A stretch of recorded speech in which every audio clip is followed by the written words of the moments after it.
ចឹងថ្ងៃនេះយើងជួបគ្នាទៅក្នុងអង្គតិក្រាដដែលតែចូលដល់អង្គតិក្រាដោយផ្នែកចឹងអង្គតិក្រាដោយផ្នែកគឺយើងមានរមុនបាទអង្គអុយដេវេស្មើអុយវេដល់អង្គវេដេអុយវាអង្គតិក្រាដោយផ្នែកគេប្រើនៅពេលណាគឺគេប្រើនៅពេលដែលអនុគមវាផកគុណណានេះជាភេទអង្គតិក្រាផកគុណដូចជាភេទគុំត្រីកោណមៀតនៅជាមួយគេធាអញ្ចឹងគេត្រូវប្រើអង្គតិក្រាដល់ផ្នែកហើយតោះឡើយមើលលក្ខខណ្ឌវាបើសិនជាពេលនេះ x គុណជាមួយអនុគមដូចជាភេទ sin ឬក៏ cos ឬក៏ expo យើងត្រូវតាំងអុយគឺជាភពធាណាបាទពេលនេះ x ហ្នឹងគឺជាភពធាដល់ណាបាទហើយបើសិនជាពេលនេះ x ភពធាគុណជាមួយពួកលោកគ្រីតវិញ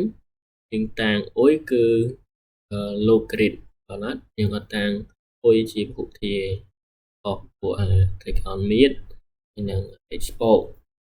អញ្ចឹងយើងមើលឧទាហរណ៍គំរូយើងមាន2ដែរហើយយើងតាមដាននេះ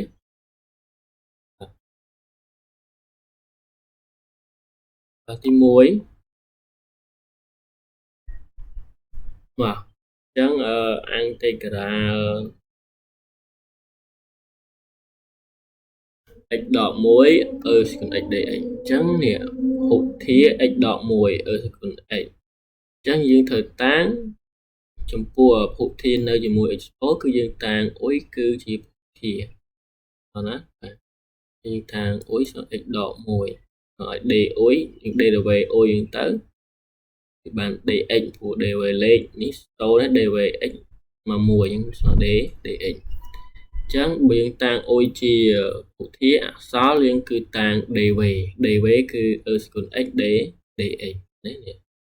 បាទអញ្ចឹងយើងចង់រក v គឺយើងពាក់អង្គតិក្រាលើ dv មកវាសល់ v ហើយបាទអញ្ចឹងអង្គតិក្រាទៅអង្គតិក្រាសេគុណ x វាសេគុណ x ដែរបាទសេគុណ x បានរឹង dv មិនក៏នៅប៉ុណ្្នឹងដែរអញ្ចឹងតាមរូបមន្តអង្គតិក្រាដោយផ្នែកអង្គអុយ dv បាទស្មើនឹងអុយ v ក៏អង្គ v d អុយបាទអុយយើងគឺអីគេ x ដក1 v យើងគឺសេគុណ x នេះបាន x ដក1គុណសេគុណ x ដកបាទអង្គ v យើងគឺសេគុណ x d អុយយើងគឺ d x អញ្ចឹងយើងបានប៉ុណ្ណេះហើយដល់អង្គ v d អុយអញ្ចឹងវាចូលយើងត្រូវការកណនីអង្គតិក្រាម្ដងទៀតគឺអង្គសេគុណ x d dx បាទចានេះវាដាក់មកដែរមកមានពាក់ព័ន្ធទេអញ្ចឹងអង្គតិក្រាសេគុណ x គឺវាស្មើសេគុណ x ដែរបូក c អញ្ចឹងនេះគឺជាចម្លើយរបស់យើងហើយដល់មើលលំហាត់ j វិញបាទអង្គតិក្រាx ការ៉េបូក2គុណលន x dx អញ្ចឹងបាទចំពោះពហុធានៅជាមួយលោកគ្រីតគឺយើងតាំងអុយគឺលោកគ្រីតវិញហើយតលយើងតាំង d dv អញ្ចឹងយើងតាំងអុយស្មើលន x អញ្ចឹងយើង dv លន x រូបមន្តវាស្មើ1លើ x dx អសល់គឺយើងតាំង d dv បាទអញ្ចឹងយើងរក v ពាក់អង្គតិក្រាល dv ហ្នឹងមកអញ្ចឹងអង្គតិក្រាល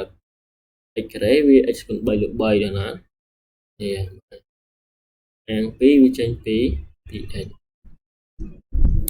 តោះអញ្ចឹងយើងជំនួសតាមរូបមន្តយើងមក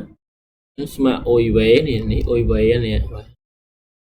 v ដល់អង្គ v d អុយនេះ d អុយយើងនេះមួយលើ x dx នេះអញ្ចឹងយើងគ្រាន់តែកណនីអាហ្នឹងចុះឡើងសិនទៅចាំយើងអង្គពីក្រោយចានេះយើងគុណ1លើ x ចូលទៅវាសម្រួលនេះរូប x 3ចោល1សល់ x ការ៉េដល់ណានេះរូប x ចោល1ទៅវាសល់2ទៅទេមកនេះដាក់នៅដែរអញ្ចឹងយើងចាប់ផ្ដើមអង្គមួយមកអង្គ x នេះគុណនេះយើងអត់អង្គអីណាយើងអង្គតែអញ្ញាតមកអញ្ចឹង x ការ៉េអាចទៅ x គុណ3លើ3គុណ1លើ3ចូលទៀតទៅវាបាន1លើ9ហើយអង្គ2វាចេញ x តែវាមានសញ្ញាអីដកគុណសញ្ញាដកចូលក៏បានមិនគុណក៏បានយើងទុកចឹងមកតើណា បាទអញ្ចឹងតែប៉ុណ្្នឹងទេលំហាត់